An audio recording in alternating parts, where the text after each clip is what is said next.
dance for joy or lust or anger. Welcome to Slightly Shambolic SMMT reviews, the series where we attend the SMMT South test day in Basingstoke, drive loads and loads of cars in a day and have 35 minutes to actually film an entire review.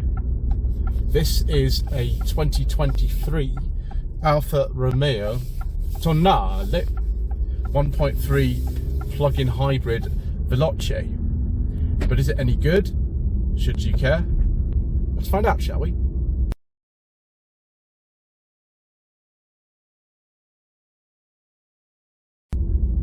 So the Alfa Romeo Tonale was actually first revealed as a concept at the Goodwood Festival of Speed in about 2019. In fact, I remember actually being there and seeing the concept on display. It took a few years to actually come into production, and actually I think it was 2022 that these came out. This one is the plug-in hybrid. It's got a 1.3 litre engine. I think they're known as the Firefly in Stellantis speak, and it develops 276 horsepower. I think it's actually badged at 280, but that's probably a PS figure. It's quite easy to drive so far. 0 to 60 in this car takes something like 6 seconds, which I can well believe. I've got it in the dynamic mode at the moment because the steering, if I put it into normal mode with this little DNA selector here, DNA has been Alfa's way of controlling the various driving modes for many years now. It was actually available on the Mito back in 2008, so it's been around for about 15 years. But in normal steering is a lot lighter, the suspension is a lot more compliant, but it still feels fast enough. The main thing I'm getting at the moment is just really easy to drive, no hassle.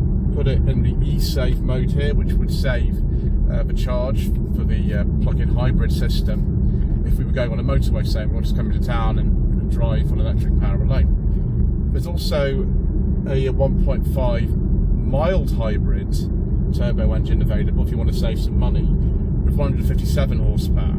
But actually, unlike most mild hybrid system, allows you to drive electric power alone, which is impressive. What is not so impressive about this car is the one-touch indicator. I thought these were dead. I thought they'd gone away in sort of Vauxhalls and BMWs in the late 2000s, but no, we have one-touch indicators, which I don't particularly like. Let's see though what else that I like by parking up here and taking a closer look around this lovely Alfa Romeo.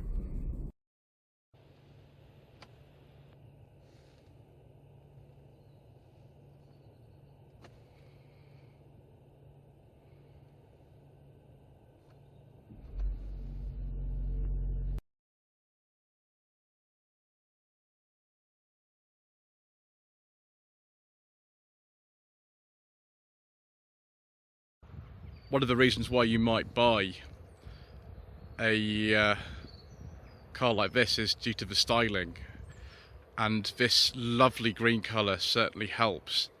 It looks, in my mind, very stylish. It's not the most dynamic looking Alfa Romeo I've ever seen. I've driven a lot of older Alfa Romeos, things like an Alfa 90, 164, 166, actually two 166s. And I look forward to driving many more, but yes, I suppose this is what the market sort of demands, and about £48,000 this particular car costs. It does have a presence. Also got some very big alloy wheels on this, which remind me of some of the older designs that could be got in Alfa Romeo, say in the 1980s and 90s. You've got red brake calipers, that's interesting. So let's see if we can open up the boot. Hopefully, yeah, there we go.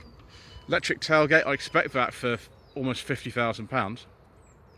Boot looks quite big, although nothing too extraordinary. And actually, if you look under here, we can see we've got space to put all these cables, which you're going to need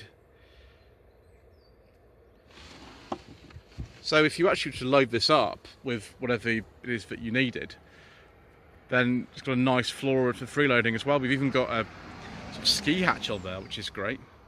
12-volt DC socket, which is actually inside a little flap there.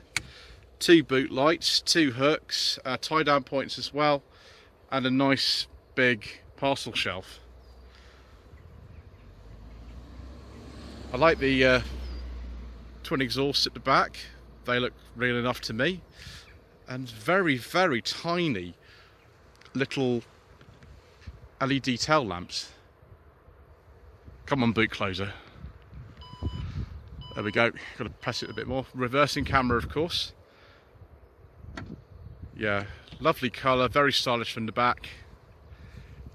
Let's see what happens when we get inside.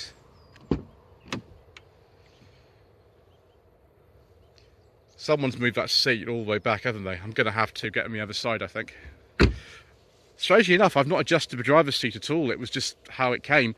And you'll notice when we're looking around the car, I've actually got 2 flaps, one for the petrol, one for the electricity.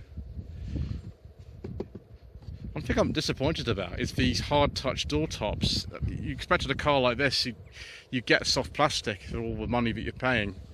But that's very nice. Nice soft touch material here, soft touch there, probably fake leather. If that's real leather, which it might be, you've got to be very nice. A lot of lovely Alfa Romeo interiors I've experienced in the past, like a 166, which was the 3-litre Sportronic. Had a lovely leather interior. Tiny little electric window switch and big compartment for putting bottles and things in. So nice and easy to get in the back. It's not quite as much legroom as I thought there'd be, and my head is quite sort of close against the roof. I'm feeling my hair brushing against it, so I'm just under 6 foot. I'm about 5'11", so that's a bit disappointing, really. Considering it's a big car like this, so there's not much room in it. We've got some map pockets at the back, climate vents. Then USB and USB-C, which is really, really sensible. I wish more manufacturers did that rather than just choosing one, because people's phone connections are different, aren't they? So we'll have a look in here. Can we get this? Oh yes, you can. You can actually undo the ski flap from this side, although it folds that way, which is unusual. Obviously, when you go up into the mountains for skiing in the winter, that's what you're going to need. I like the fact actually that the handles and the surround of the handles are a different colour from the rest of the door trim, because otherwise it feels really dark in here. I'd like to see maybe a sunroof in one of these cars to stop the interior being so dark, but you know, never mind. Some of you don't like that sort of thing, I'm sure. It's more really aimed at sort of being a 2-seater in the back of here. You know, the seats do remind me of some of the older Alfa Romeo models. So if we get into the front, obviously we haven't got too long to spend with this car. Keyless entry, of course. And I've actually got an old-fashioned door lock on it. You can put the key in, which is good. Nice Alfa Romeo kind of thing on the door sill. And then we've got some shift paddles. We'll probably go in with those later. And all sorts of exciting things. So we turn this on. This looks to me like about a 10-inch screen. Oh yes, look at that. Very, very nice. Look at the front of that. Beautiful. So fortunately, Alfa Romeo have seen it fit to actually fit this car with some physical climate controls. Dual zone, of course, on either end, and fan buttons are just there. Very, very sensible, unlike their fellow stablemates at some like Peugeot, who were very keen to fit the climate control buttons inside the screen. This car doesn't have that, which is, for me, is excellent. Big buttons for some reason for locking and unlocking the doors, memory position for the seats, and then the sort of powerful mirrors and electric windows and things like that. Light switches there, it's on auto. That's for the fuel flap release. I wonder which release that's for, whether it's for the electricity or the petrol, whatever which that's for. These stalks don't feel particularly nice. They're one touch as well, but yeah, you've got to remember this is a £50,000 car, and that doesn't really feel like it. The wheel does, but it's beautiful, both in the look of it and also in the design. Automatic gearbox there, you can put it in a manual mode as well. Move it to the side. E-save, that's for saving the charge and plug-in hybrid system. If you driving along the motorway and you want to use electricity in town, which is good. Nice cup holders in here. I've got a little storage compartment there. There's the DNA dynamic mode selector. I wonder if that actually allows you to change the. We actually test this out. If we turn the car on, it'll beep at me like crazy because I've got the door open. Right, we're ready to drive. So we can actually change the firmness of the suspension, I think, by just pressing that. So all weather, and then normal. And as you can see, if I turn it to dynamic, which is turn the engine on because that's the sportiest mode, then it goes red and we can see the suspension sort of on there. We also turn the traction control off if we want. Put it back to normal. Does that turn the engine off? No, because we've already selected it. It actually doesn't sound too bad for a 1.5 4-cylinder. But I'm just going to turn it off because I don't really want to waste fuel. Let's have a look at this system here. I'm not going to want to update that now. Great. Okay. So, I've got all sorts of different things on my screens. I'll try not to look at them too much because otherwise we'll just be here forever. Right. Okay. Radio. So what you need to do next is go to the home setting here. There we are. Sat nav, which is fine. And that is, I think, the climate control system. You can also use a touchscreen for it. That would be for Apple CarPlay and Android Auto and things like that. We don't have it active at the moment. We've actually got a wireless charging pad down there as well, the Alfa Romeo logo, which is pretty good. I've seen some wireless charging pads that launch the phone sort of out if you brake. This one I don't think that would happen. 12-volt socket there, and just under there USB-C and normal USB controls, which is good. That's the volume actually for the stereo. So a surround view camera. Let's have a look at the surround view cameras whilst we're here. Where are my surround view cameras? Do we not have a surround view cameras? There's a backup camera on this, or reversing camera. That's really strange. So if I turn the car on, I thought it was on, maybe it's not. Yeah, I need to put it in park. Okay, so start it.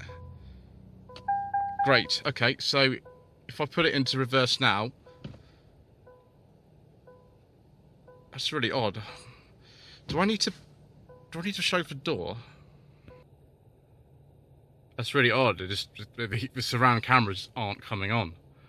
That's the weirdest thing ever. That's not very good, is it? Right. Let's have a look at some other stuff in here. E-hybrid, that will tell me things like, scheduling the charging, and there we go. So maximum time to charge, I presume that would be from a 3-pin granny charger or something like that. 4 hours, 11 minutes. Performance. Oh, right, this is like turbo boost and torque gauges. Well, that's very good. Controls. Yeah, surround camera, which doesn't work. Why? Rubbish.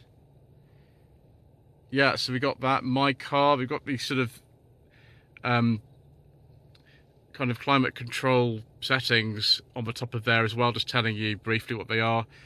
Got the heated seats as well, but are the heated seat controls actually in this touchscreen?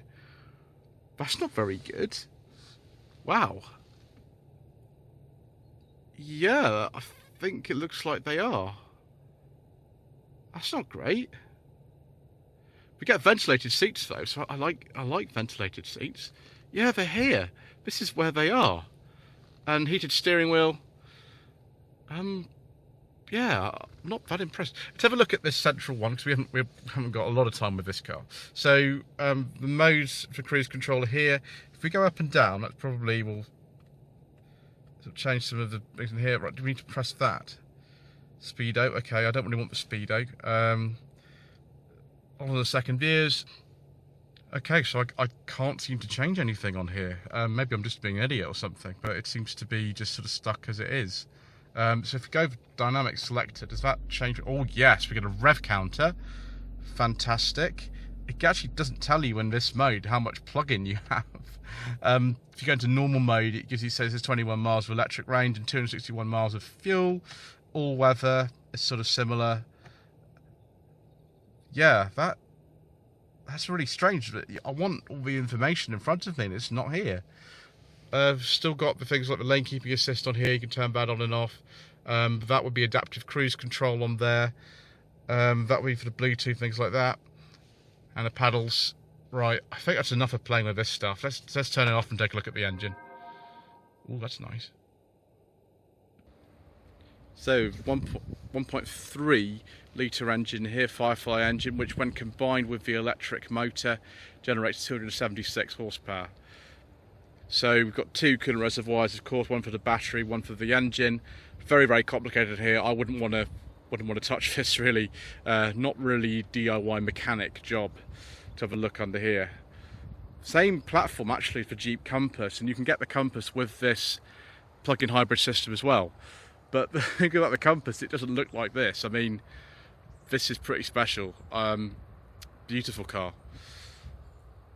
Anyway, let's go back, shall we? Because we're running out of time.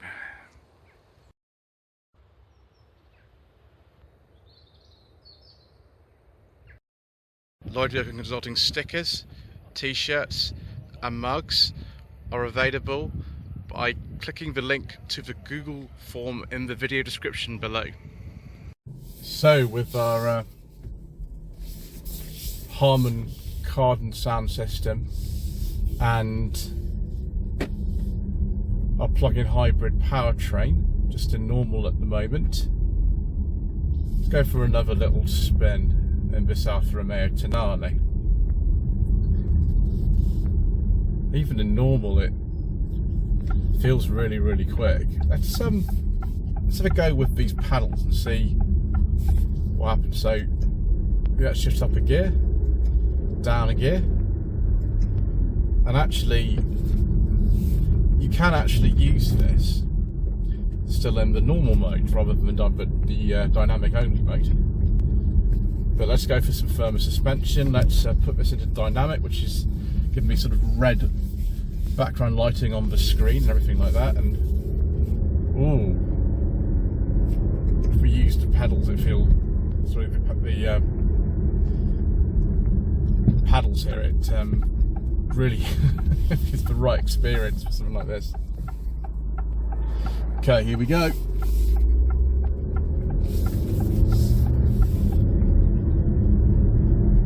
I mean, it sounds alright. It's not the most dynamic sounding car I've ever driven. Certainly not the most dynamic sounding Alfa I've ever driven. The thing is, you can buy something like an MG HS plug-in hybrid for about £32,000, which is an awful lot less than one of these, although that's a very different type of car. So plug-in hybrids of this sort of size, I think actually, to be honest, the MG is a bit bigger than this. It's got a bit more space, and the boot in this is only 385 litres as opposed to the MG's. I think it's about 440. Although if you go for the normal mild hybrid version, the boot size of this is actually bigger. It's 500 litres. It's just with all the extra batteries and things, this car takes away a bit of space. So yes, it's nice to drive. Let's put it back at normal, but it doesn't really kind of excite me in the way that I thought it would, just by looking at the exterior and this beautiful green paint and everything like that. It just feels like a normal car to drive, which is a little bit disappointing to me. Having driven the Alfa Romeo Giulia that's just gone past, that's a I think a Veloce rather than the Quadrifoglio that I drove about 18 months ago, but nevertheless it doesn't seem to have that kind of Alfa Romeo Magic that so many of the old cars, 164, 166, 916 Spider, all the ones I've driven on my channel, 145 Cloverleaf.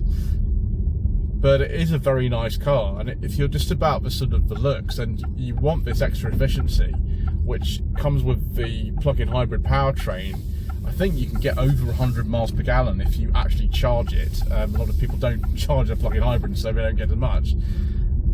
But yeah, that's just sort of worth kind of bearing in mind if you're looking at one of these. Anyway, thank you ever so much indeed once again for watching. Please don't forget to subscribe to the channel, like this video in the comment below, and we shall see you again for more, well, incredibly quick and a bit rubbish reviews.